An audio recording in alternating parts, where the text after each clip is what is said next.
What's up, YouTube? Back with another video, and today we're going to be talking about shooting. So in a lot of my PlayNow gameplays, I play with a lot of different teams and different players, and I'll get comments of people asking me how am I able to shoot so consistently, or just comments saying that it's impressive that I'm able to shoot so consistently with all these different players. So today I'm gonna give you a few shooting tips that could help you green more consistently. A lot of this is for, PlayNow, MyTeam, MyNBA, the modes where you're controlling more than one player, but a lot of this can still apply to your My Player as well. So with that being said, let's get into it. So first we're gonna start with a couple settings. There's only two that really matter.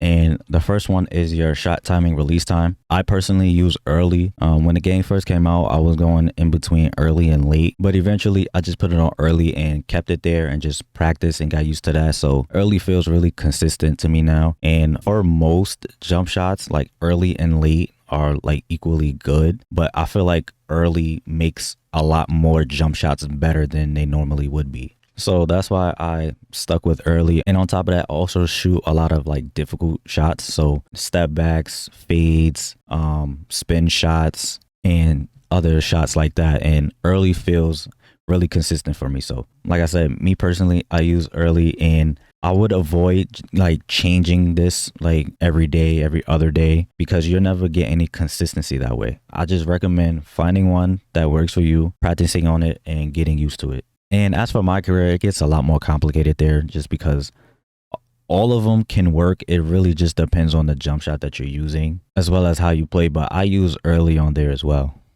And the next setting is the shot meter. I turn it off.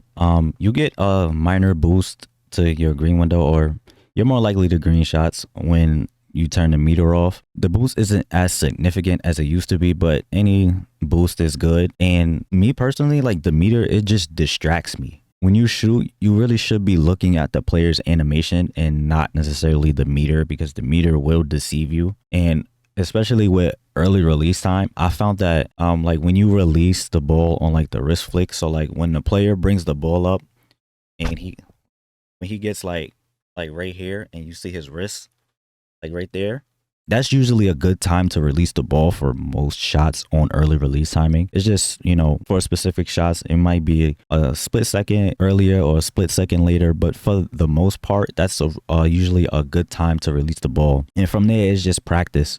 So now getting into some of the IQ and gameplay related type of stuff. The first thing I wanted to talk about is shot selection. And I feel like a lot of people don't green consistently because they don't get open consistently, and they have no consistency and no flow within their offense, and they don't know who's going to get shots and where they're going to get those shots. And they often have to settle for semi-contested shots, shots at the end of the clock, shots while a player is fatigued, off-balance shots, and just shots with players that they didn't want to shoot with, which can hurt your shooting consistency. And so for me, I use a lot of plays and freelances and stuff like that. So a lot of possessions throughout a game, I know who's going to get the shot and where they're going to get the shot. So I'm prepared for the shot before it even happens. And if you're prepared to take the shot, you're more likely to green it. And their possessions, I do this without even using a play or freelance, and just noticing what my defender does and how they react to certain things. So an example would be a lot of people off ball, and they usually off ball on the center, but they're usually not very good hedge defenders in pick and roll situations, so they just drop back to the paint. So if I notice somebody doing that, as I'm dribbling up the court, I know what shot I'm gonna get. I know I'm gonna call for a pick and roll, take 2 dribbles in the 3-point line, and pull up for a midi, and I'm more likely to green that shot because I know that I was gonna get that shot. The next thing I wanted to talk about is gameplay related, and is the importance of badges and animations. A player's jump shot animation and the badges they have plays a big role in how much they're green, and it's even more important than the actual attribute. Like if I had to rank the 3, I would say their jump shot animation is the most important, then it's their badges, and then it's the attributes that they have. Because you could have a player that has really good badges and high attributes, but if his jump shot animation is horrible, then you're not going to green as much. And then vice versa. You have players that have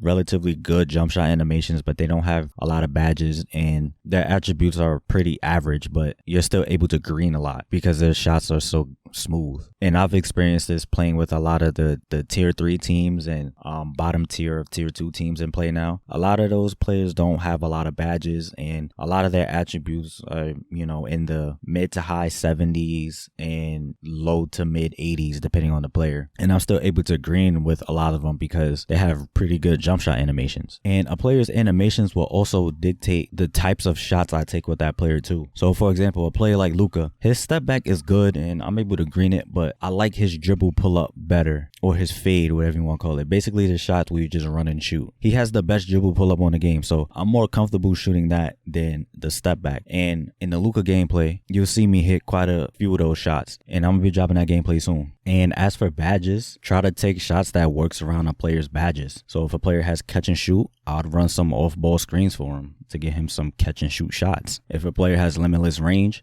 don't hesitate to let it fly from the logo. If a player has volume shooter, I'm gonna keep shooting, make a miss, because that badge is gonna be working for me no matter what. If a player has midi magician, I'm gonna take my mid-range pull-ups. If they got a post fade, I'll do post fades. But yeah, I will try to get in the mid-range. If they got space creator, I'll probably do more step backs if they have a good step back animation. If a player has green machine, I'll probably try to get a couple easy ones first, just to get a couple greens, and then start taking those difficult shots or logo shots or whatever once I get those first couple greens under me. So play around your players' badges and animations to maximize your green consistency. And the last thing is just practice. Like, there's no substitute for that. And a big reason why I green so consistently is because I'm always in the lab, and I've spent more time in practice than I have in actual games. Like, I have like 55 games on my record or something like that. 10 of those came in like the last couple days. I've been recording a lot more gameplays these last couple days, but I also have a lot of games where the game didn't even start, so I lag out, game freeze, the other person leaves, I leave because they gave me a mirror match. So like, before the last couple days, I had like 30 to 40 actual games, and the game is going on 3 months old. So like I said, I spend most of my time in practice, whether I'm practicing plays,